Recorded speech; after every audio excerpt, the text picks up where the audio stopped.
an issue. John Wilner is one of the better college athletics writers, and he's written stories. Pac-12 stock report, massive TV ratings, USC's bold move, Rolovich's approaching deadline, among many others, including the Pac-12 and the college football playoff. John, great to have you as a part of the show. We appreciate you. BayAreaNewsGroup.com is where John works, and he's with us.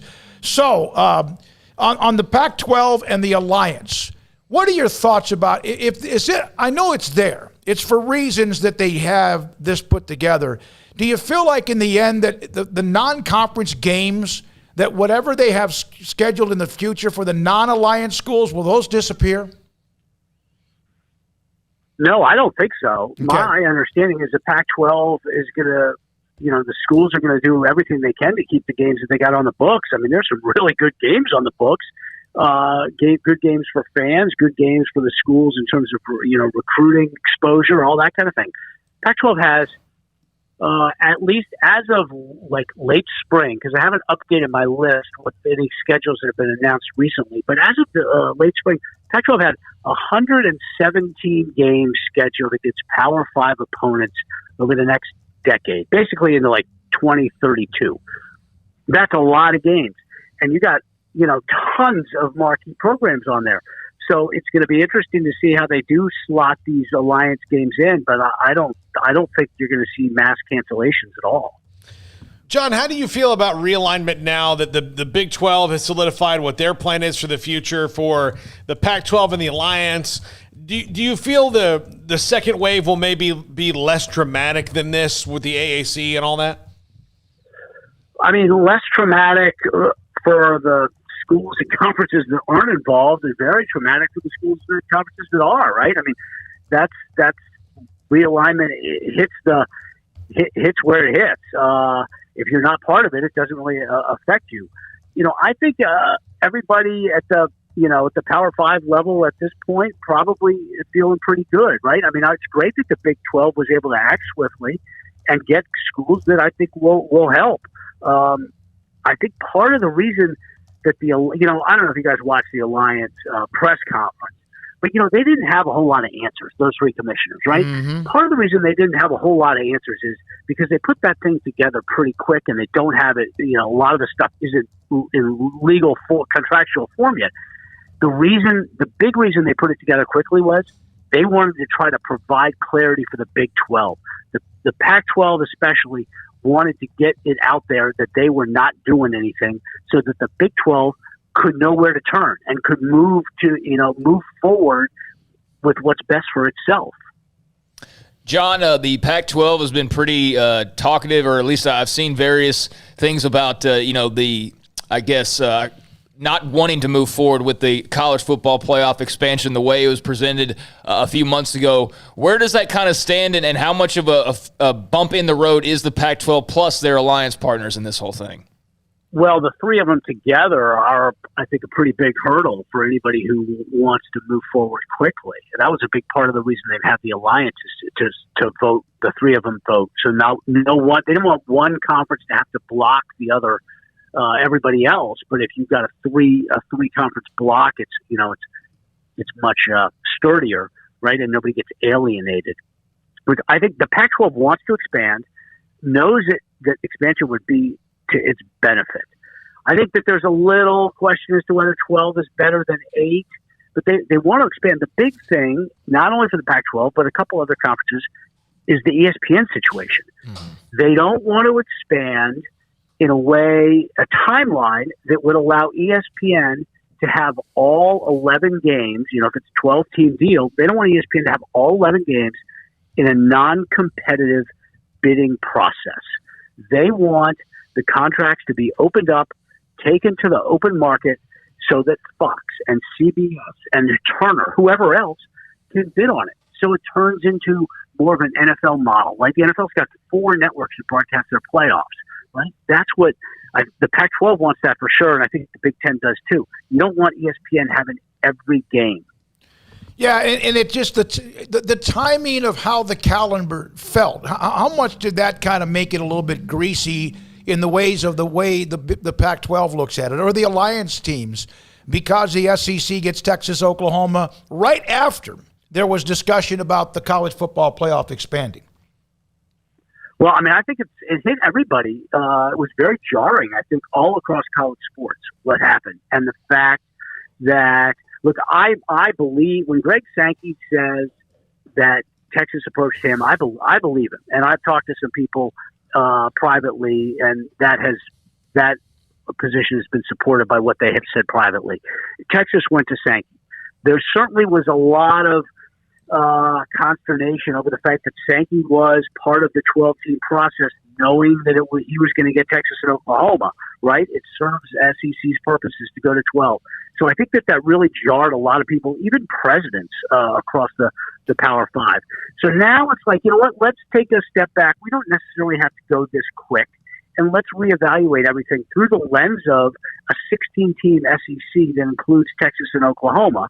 And does that change the strategic position for the other four power conferences in an expanded playoff?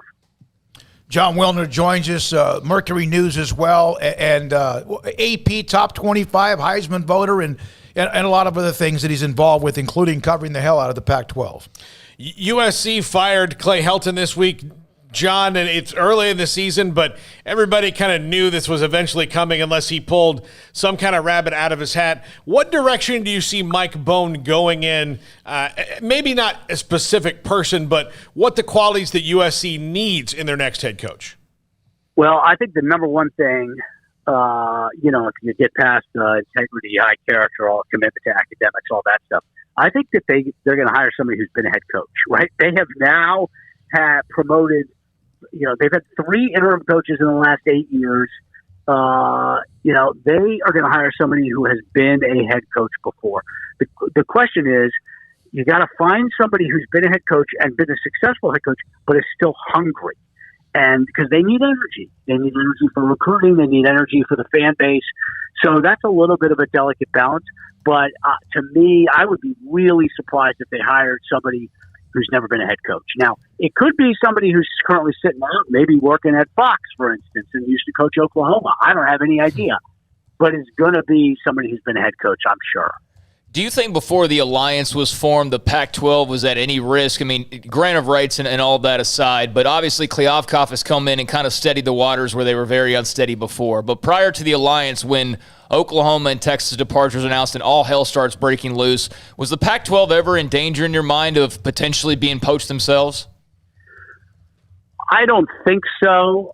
So I think that the situation would be a lot different if the old commissioner were still in place. If Larry Scott were still running the conference, I think it would be a fragile situation.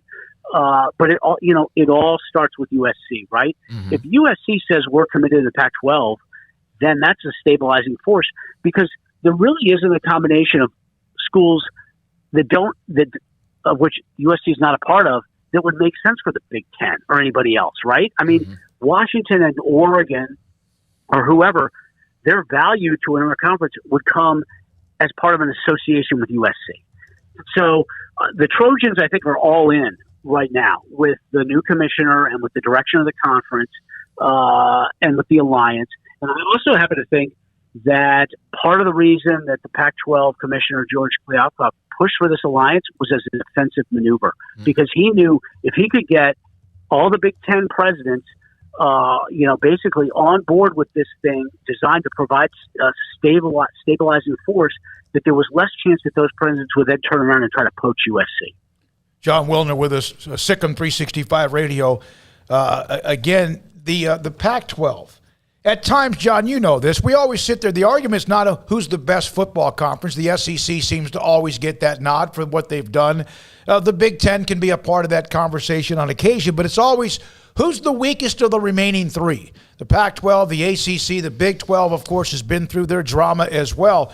How do you like the start of the year? Now, USC was beaten by Stanford pretty handily, but Oregon got the great win at Ohio State. How do you feel about them after just a couple of 3 weeks?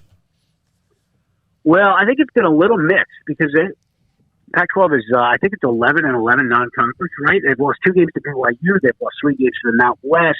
Washington lost to Montana. But they got the 2 wins that they had to get, UCLA over LSU and Oregon over Ohio State. And that's kind of the way we're judging conferences these days, is how good are your best and who are you beating on the biggest stage, right? Mm-hmm. I mean, I personally don't think that over the last, throw out last season, but the previous 3 or 4 seasons, to me, the Big 12 and the ACC weren't any better than the Pac-12 2 through 10, 2 through 12. But the Pac-12 didn't have an Oklahoma, and it didn't have a Clemson, and that's what hurt it. Now, part of that is because SC hadn't gotten its act together, right? But the depth has always been pretty good, I think. The question is, this season is Oregon or UCLA good enough to make the playoff? And if they are, if one of them is, then I think we'll see the end of the Pac-12 falling behind narrative. You mentioned about the first-year possibilities of head coaches, and they want an established head coach. I saw your response to the Adam Schefter tweet earlier this week about Eric Bieniemy. You shut that down pretty quickly, but you had a reason to, right? There's a couple there. One is I just don't think they're going to hire somebody who's never been a head coach. They cannot they have to get it right. And you hire somebody who's never been a head coach, and there's an added risk level, right? As opposed to somebody who's been a head coach at one. Now, the other thing is, it's interesting. Eric Bieniemy, Colorado's had a couple openings last few years, and Eric Bieniemy is a Colorado alum, and he's not the Colorado head coach, right? Now, whether he didn't think that was the right move, or they didn't think it was the right move, I don't know. But I don't think that he is the right fit. And USC's athletic director, Mike Bone, was at Colorado when Bieniemy was on the staff there. And I just don't think that SC's going to be interested in him. All right. Anything else? All right. John, thank you, man. Appreciate your time. John Wilner, Mercury News with us on the Pac-12 and much more college football expansion, the Alliance, and the future of college football in general, and this year's Pac-12 as well. John, thanks for your time. All right. We're going to have